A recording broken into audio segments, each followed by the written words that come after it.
ಮೂರು ನಾಲ್ಕು ಕಾಯಿಗಳು ಸಿಕ್ತು. ಯಾಕಂದರೆ ಫುಲ್ಲು ತೋಪು ಕೋಟಿ ಗಟ್ಟಲೆ ಇದೆ ತೆಂಗಿನಕಾಯಿ ಮತ್ತು ಅಡಿಕೆ ಮರಗಳು. ನೋಡೋದಕ್ಕೆ ತುಂಬ ಖುಷಿ.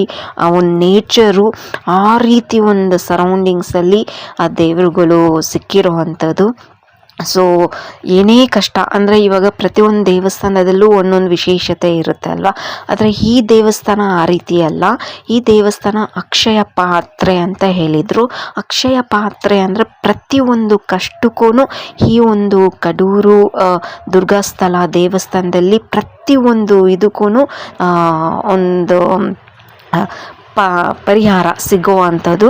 ಸೊ ಈ ಒಂದು ಇದಕ್ಕೆ ಹೋಗಬೇಕು, ಮಕ್ಕಳು ಬೇಕು, ಮದುವೆ ಆಗಬೇಕು, ಕೆಲಸ ಬೇಕು, ಆ ಥರ ಅಂತ ಎಲ್ಲ ಪ್ರತಿಯೊಂದಕ್ಕೂ ಆ ದೇವರು ನಮ್ಮ ಕೈ ಹಿಡಿತಾರಂತೆ. ಸೊ ಅಷ್ಟು ಶಕ್ತಿ, ಅಷ್ಟು ಪವರ್ಫುಲ್ಲು, ತುಂಬಾ ರಶ್ ಇರ್ತಾರೆ.